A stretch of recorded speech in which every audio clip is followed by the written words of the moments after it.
اعوذ باللہ من الشیطان الرجیم، بسم اللہ الرحمن الرحیم۔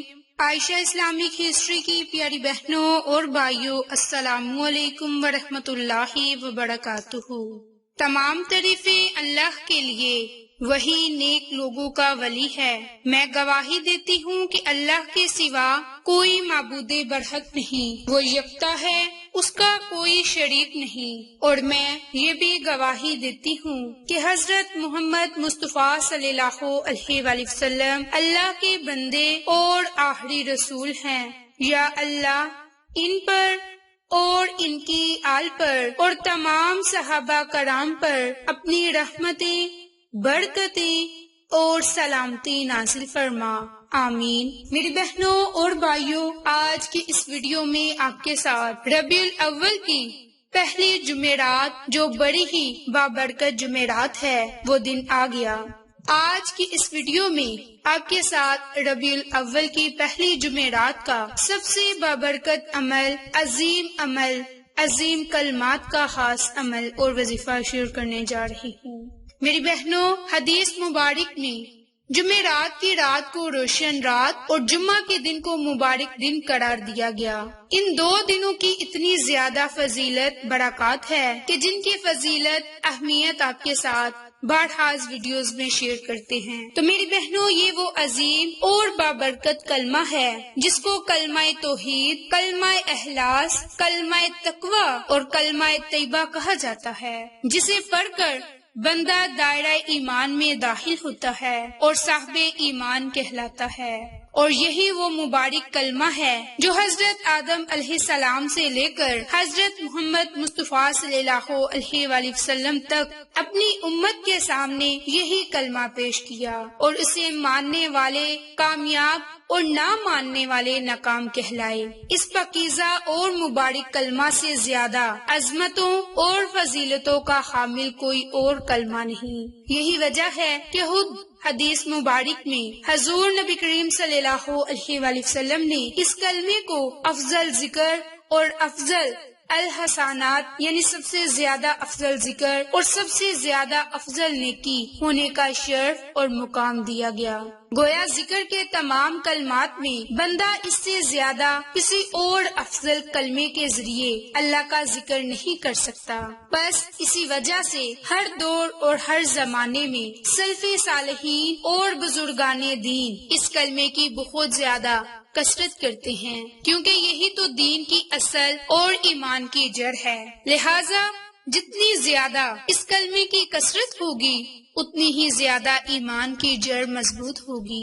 خود حدیث میں بھی اس کا کثرت کے ساتھ ذکر کرنے کی تعلیم دی گئی۔ اب آپ کے ساتھ کلمہ کے چند فضائل ذکر کروں گی، جن کو پڑھنے اور سننے سے انشاءاللہ اس کلمے کی اہمیت، عظمت کا پتہ چلے گا، اور اس کلمے کو زیادہ سے زیادہ پڑھنے کی فکر پیدا ہوگی۔ اللہ پاک ہمیں اس کلمے کو کثرت سے پڑھنے، سمجھنے اور اس کلمے والی زندگی کو اپنانے کی توفیق عطا فرمائے۔ تو میری بہنوں اور بھائیوں، لا الہ الا اللہ ایمان کا سب سے بلند اور افضل شعبہ ہے۔ یہ اس کی پہلی اہمیت، پہلی فضیلت ہے۔ حضرت ابو ہریرہ سے روایت ہے کہ لا الہ الا اللہ کہ ایمان کے 70 سے زائد شعبے ہیں، ان میں سے سب سے ادنا شعبہ رستے سے تکلیف دہ چیز کو ہٹا دینا، اور سب سے بلند شعبہ لا الہ الا اللہ کہنا ہے۔ باحوالہ ترمذی۔ اسی طرح لا الہ الا اللہ کی دوسری فضیلت، اس کے متعلق حضرت جابر بن عبداللہ رضی اللہ عنہ سے روایت ہے کہ نبی کریم صلی اللہ علیہ وآلہ وسلم نے ارشاد فرمایا کہ سب سے افضل ذکر لا الہ الا اللہ ہے، اور دعاؤں میں سب سے افضل دعا الحمدللہ۔ میری بہنوں، ایک اور حدیث ہے کہ حضرت عبداللہ بن عمر نبی کریم صلی اللہ علیہ وآلہ وسلم کا ارشاد نقل فرماتے ہیں کہ لا الہ الا اللہ سے افضل کوئی ذکر نہیں، اور استغفار سے زیادہ افضل کوئی دعا نہیں۔ اس کے بعد نبی کریم صلی اللہ علیہ وآلہ وسلم نے یہ آیت تلاوت فرمائی، لہٰذا اے پیغمبر یقین جانو کہ اللہ کے سوا کوئی عبادت کے لائق نہیں، اور اپنے قصور پر بھی بخشش کی دعا مانگے رہو، اور ہر مسلمان مرد عورتوں کی بخشش بھی۔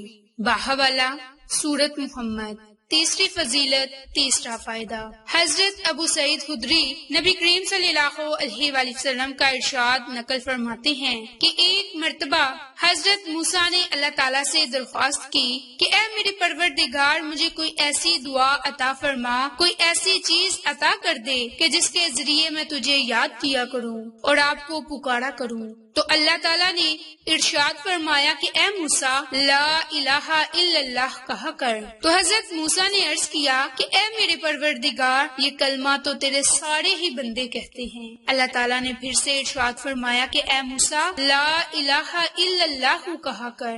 تو حضرت موسیٰ نے عرض کیا کہ اے اللہ، تیرے سوا کوئی معبود نہیں، میں یہ چاہتا ہوں کہ تو مجھے کوئی ایسی خصوصی چیز عنایت فرما جو مجھ ہی کو عطا ہو۔